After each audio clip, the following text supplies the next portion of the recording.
Hi hello नमस्कार, स्वागत आहे तुमचं माझ्या मराठी कथा या यूट्यूब चॅनलमध्ये. कथेचे नाव आहे अधुरी एक प्रेमकथा.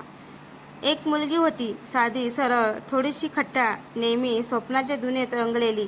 आणि एक मुलगा होता, स्वाभिमानी, हुशार, नेहमी स्वतःमध्ये गुंतलेला. अशीच दोघांची एकदा ओळख झाली होती आणि त्यांची छान मैत्री झाली. त्यातूनच त्यांचे फोन कॉल आणि मॅसेज चालू झाले.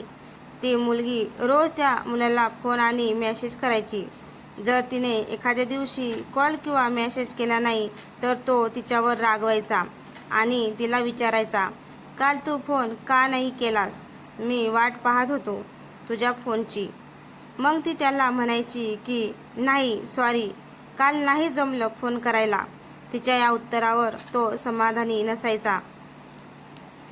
रोज त्यांचे फोन आणि मेसेज चालू असायचे. त्या मुलीला त्याच्याशिवाय करमत नसे. तिने कितीही ठरवलं की आपण त्याला जास्त मेसेज नाही करायचा, तरीही त्याला मेसेज केल्याशिवाय तिला करमत नसे. ती त्याला मेसेज करायची. त्यांचे एकमेकांशी संवाद वाढू लागले होते. ती एकटी असली की त्याच्या विचारात गुंतायची. कितीही ठरवलं की नाही त्याचा विचार करायचा, तरीही ती अधिकाधिक त्याच्यात गुंतत जात होती. कारण ती त्याच्या प्रेमात पडली होती. त्याच्या विचारात असताना त्याला आठवून गालातल्या गालात हसायची. गाणं गुणगुणायची. पाहिले न मी तुला, पाहिले न मी तुला, तू मला न पाहिले. ना कळे कधी कुठे मन वेडे गुंतले, ना कळे कधी कुठे मन वेडे गुंतले. आता तिला त्याची सवय झाली होती. तिला सतत त्यांच्याशी बोलावंसं वाटायचं. हळूहळू ती त्याचं सगळं काही ओळखू लागली होती. त्याचा मूड कसा आहे, का आहे, या गोष्टीचा त्याला आश्चर्य वाटत होते. तो तिला विचारायचा, अगं तुला कसं कळलं की माझा मूड खराब आहे ते? ती त्याला म्हणायची, मैत्री केली आहे, थोडंफार तरी कळू शकते. अशाने ती त्याच्यात आणखी गुंतू लागली.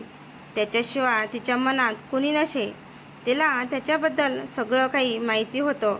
तो कसा आहे, त्याचा स्वभाव कसा आहे, त्याचं दिनक्रमच तिला माहीत झालं होतं. त्याचा दिनक्रमच तिला माहीत झाला होता. तो कधी जेवतो, घरी किती वेळ असतो, मित्रांबरोबर किती वेळ असतो, कधी झोपतो, कधी उठतो. तिलाही वाटत होतं की तो तिच्यावर प्रेम करत आहे, पण तसं काही नव्हते. असंच एकदा तिने त्याला फोन केला.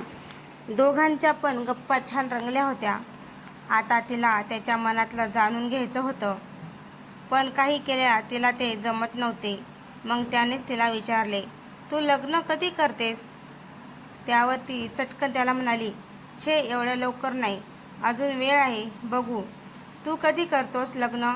तेव्हा तो तिला म्हणाला, मी लग्न करणार नाही, मी एकटाच बरा आहे. मग त्याच्या या उत्तरावर ती खूप दुःखी होती. काही क्षण तिला काही सुचत नाही. हा असा का बोलत आहे? पण स्वतःला सावरून ती परत त्याला विचारते, तू असा का बोलत आहे? तुझ्या आयुष्यात काही घडलं आहे का? तो अपसेट होऊन तिला म्हणतो, होय, आणि आता मला कोणीच नको, मी एकटाच बरा आहे, खूप सुखी आहे. त्याच्या आयुष्यात खूप काही घडलं आहे हे कळाल्यावर ती विषय बदलते आणि ते दोघे दुसऱ्या विषयावर बोलू लागतात. आणि ती त्याच्या कोमजलेला चेहरा परत फुलवते. सांग कधी कळणार, सांग कधी कळणार तुला भाव माझ्या मनातला, रंग कधी दिसणार तुला लाजणाऱ्या फुलातला. सांग कधी कळणार तुला भाव माझ्या मनातला, रंग कधी दिसणार तुला लाजणाऱ्या फुलातला. तिचा हा स्वभाव त्याला खूप आवडत असे. तो नकळत तिला बोलून जातो, तू खूप चांगली आहेस, तुझं चांगलंच होईल. पण ती मनातल्या मनात म्हणत असे, माझे चांगले होईल पण जेव्हा तू माझ्यासोबत असशील. कारण ती त्याला दुःखी पाहू शकत नव्हती. त्याला कळलं नव्हतं की ती निष्पाप त्याच्यावर प्रेम करायची. तिच्या मनात एक आशा होती, कधीतरी तो विचार करेल. तिच्या मनात एक आशा होती, कधीतरी तो तिचा विचार करेल, कधीतरी त्याला तिच्या भावना समजतील. तिला नेहमी वाटायचं, आज न उद्या त्याला माझं प्रेम कळेल आणि मी माझं प्रेम व्यक्त करेल. असे 2 ते 3 वर्षे निघून जातात. ती अजूनही त्याला तशीच कॉल मेसेज करत होती. ती त्याची वाट पाहत होती. तिच्या मनात कुठेतरी आशा होती की तो पण तिच्यावर प्रेम करेल. गणेशोत्सव चालू होते. 7 दिवसांचे बाप्पा त्यांच्या गावी निघाले होते. ती आनंदात गणपती विसर्जनाला निघाली होती. तिच्या मोबाईलवर सारखे कॉल येत होते. समुद्रावर पोचल्यावर परत तिला एक कॉल आला. तिने तो कॉल रिसीव्ह केला आणि ऐकलं असलं कसलं तुझं आंधळं प्रेम, तू फसलीस, तुला फसवलं. ती पूर्णपणे घाबरली होती. का?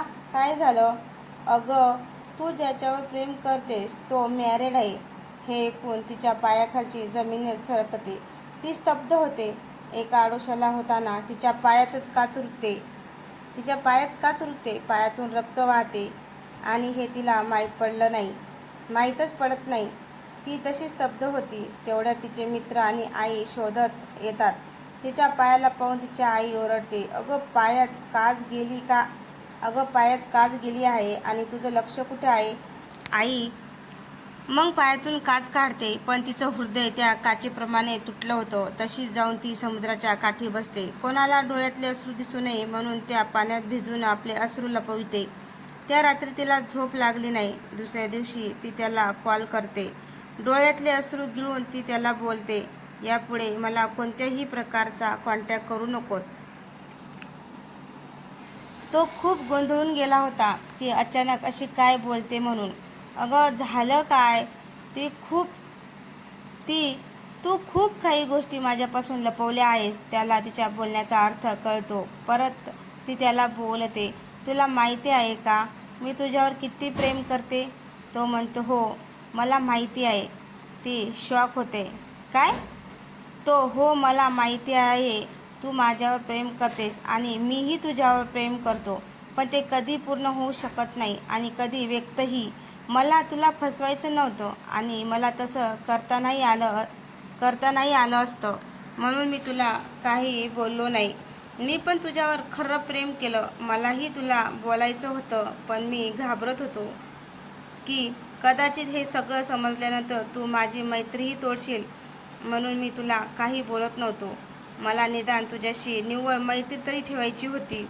मी तुला कधी मिळवू शकत नव्हतो, पण मला तुला गमवायचं पण नव्हतं, म्हणून मी गप्प होतो. नशीब पण कसे आहे बघ ना. जेव्हा वेळ होती तेव्हा माझ्यासोबत प्रेम नव्हतं आणि जेव्हा प्रेम आहे तेव्हा माझ्यासोबत वेळ नाही. पण मी देवाकडे एकच प्रार्थना करतो, तुझा पुढचा जन्म फक्त माझ्यासाठी असू दे. आणि तो शांत होतो. तिला हसावे की रडावे तेच कळत नव्हते. शेवटी ती त्याला बोलते, आज मी हारून पण जिंकली आहे आणि कॉल ठेवते. आजही ते दोघे एकमेकावर प्रेम करतात. फरक एवढाच की ते प्रेम फक्त त्यांच्या स्वतःपुरतं असतं. तिने आता त्याला कॉल मेसेज करणे सोडले आहे, पण तो महिन्यातून 15 दिवसातून 1-2 कॉल करून तिची विचारपूस करतो.